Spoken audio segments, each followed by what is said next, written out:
All right, so getting everything out of the garage, and this will be probably the last time we see the floor like this. Hopefully, starting to get everything out of the garage. We're going to do the epoxy. It's from Versatile, I believe is the name of the company. It's called Roll On Rock is what I'm going to use. So now I just got to get everything out of here, and we can start to fix all of this stuff. So I'm going to rent a floor grinder, get everything out, grind the floor, start putting that stuff on. Alrighty, well this is the garage. It's a lot more echoey in here now with nothing in it. This is the end of day 4. So I've been working on this for 4 days.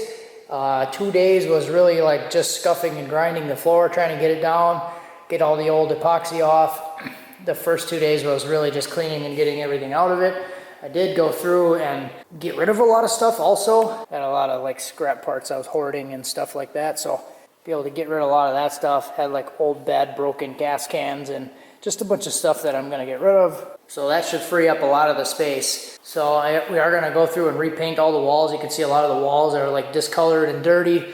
So started taking the electrical plates off. I think what I'm going to do here is get rid of this little shelf thing. I don't really use it for much, and it's just kind of a junk storage area now. I think the only thing out of this whole thing that I actually use is the torch, the bend sub blades, and I have a 4L80 manual in there. That's like the only thing I ever use. The rest is just kind of there. So what I'm gonna do is get rid of that, and then I'm gonna fill this up with more of those little red opening boxes that I had here. So I have 4 rows now. I think I'm gonna go to like 7 rows with what we already have, because we still have a bunch of those that are just sitting in the basement.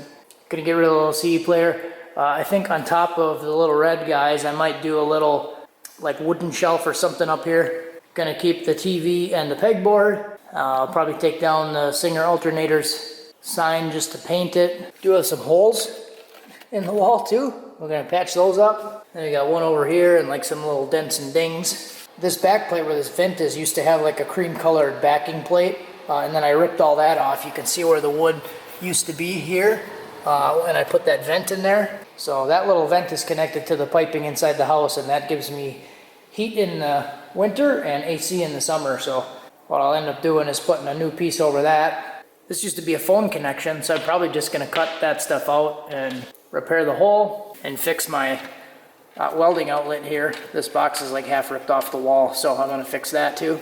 I'm debating if I wanna rip off some of this trim or not, because some of it's kind of loose and falling off in some spots. So what I'm worried about here is with there's like caulk down here with some of the epoxy left. And what I'm worried about is if I epoxy up to this, that this will create a soft point where it's going to start cracking. So I might end up removing this trim and then epoxy all the way to the wall, and then put the trim back on and then paint it a different color. What I'm worried about though is when I start to pull this off, that it's going to damage other stuff, and then we snowball into a lot bigger project than I was planning. Because you can see here these little dent marks. I tried to pry this off at one point and it just ended up prying holes in the drywall. So that's secured pretty well, and I don't want to damage it or break it trying to get it out or mess the walls up more. So I'm kind of in a pickle with what I want to do with this stuff here, because some of these are loose. Like this one I'm holding in with a leg bolt here, and then it's got like this weird caulk stuff underneath it. So I gotta figure out what I want to do with that. And then we got stuff like this one here that's just like loose in there already. So that's why part of me wants to take them all off and epoxy all the way to the wall and then put them back on. So definitely doing the floor. I'll probably end up doing like gray trim, and then we might do like a half gray up the wall and then white on the top and white on the ceiling. But that's kind of where I'm at now, and I do have a lot more space, and it is a lot more echoey in here. So I think what I want to do is try to keep the space. This shelf I'm not going to be putting back in. I did order a stand for the mini lathe, so what I think I'm going to do is keep the workbench in the same spot and then not have the lathe on the bench. I want to have the lathe like here, and then like do my grinder and some other stuff here next to the toolbox, and then probably turn this area into the welding area, because that makes sense to me with the welding outlet being right there. Right now, or before, I was running the welding outlet next to the door down here over to the welder. So I think I want to put everything over here, put some of the other metalworking tools and stuff here, and then free up some of the space on the workbench. And then the big shelf that I had here wasn't really doing much besides holding like LS parts that I was hoarding, and then a bunch of broken gas cans on the top. So like I had this big shelf here that was kind of useless in a way, just taking up space. So I want to be a little more thoughtful on what I'm doing and keeping in the garage.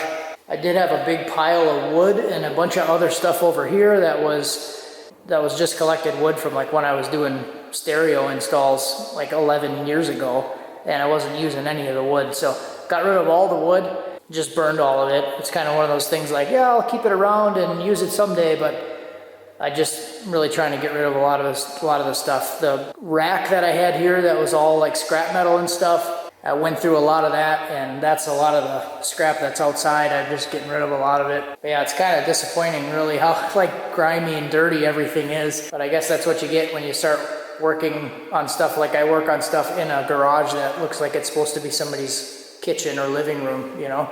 So we'll try to make it a little bit more shop friendly. The previous owners were actually my parents, my mom and my stepdad, and then they moved and I decided to buy the house. So this is actually the house that I grew up in from like 4th grade until the time that I moved out. And then I ended up buying it back when I was like 24 or 25. So this area when I was younger was just kind of like a lounging area. It had TVs up here. I think it had a fish tank in it at one point. It was like decorated with beer signs, and you can see like one TV mount there. It has like a cable for cable TV. So my stepdad could put 2 games on at the same time, like one game here and one game here, and just kind of hang out. The garage actually had a hot tub in it at one point.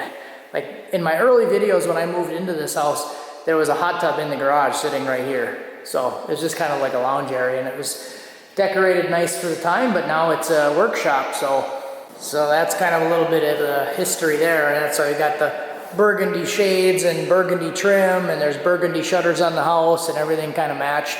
So that's kind of a long-winded rambling update. I mean, if you guys have any tips for what you think I should do or what I should do with this trim, let me know. If you guys do this for a living or good at doing this kind of stuff, let me know. I'm more than open to suggestions because I'm just kind of winging it here. So I would like to maybe do a similar shelf up here, similar to one I was talking about doing here with the little like 45 and then a shelf. I'd like to maybe do some more, like a shelf up here and some more storage, something like that. But also trying to keep in mind that I want to get this done like within the next week. I don't want to be working on this thing for like 2 months and not getting any work done on the cars. So that's kind of where we're at. Thanks for watching. Have a good one. Oh, and I think I might fix this light because this light doesn't match this light. And I think I have this light, but I still have to install it, and I just never did because there was a vehicle there. I think that's what happened. So probably gotta redo the lights or change some of the lights. These lights are all pretty new, so I don't really want to get new lights. But I think I do have a 48-inch ballast there, and then I can put some LEDs in like this one, and then eventually maybe add another set right here. But typically that's not too big of a deal because a lot of the work is done up in this area because the cars are parked right here. And then typically if I'm working in the rear area, I can just open the door and light comes in the garage door, except for winter time. But oh, and speaking of winter time, I was getting kind of frustrated when I was flushing this out with the water because the whole thing is like pitched towards the wall. It's terrible. Yeah, so there's no drain, and like both sides are pitched towards the wall. And this spot's like really bad. It would like pool up all in this area, but a lot of it would just run right towards the wall, which is kind of bad for, I guess, winter. You know, you park vehicles, like we don't really park much inside here, in and out, but if you're driving outside winter, snow, slush, you park inside, it all melts off and then runs right to the wall and sits there. So that's kind of annoying, but it was really annoying when it was all wet and I was trying to squeegee it up. But still got to go through and clean the cracks out a little bit more. But I got a few more days yet. Today's the 5th. I don't have to go back to work until like the 9th. So got a little bit more time. We'll get some stuff done.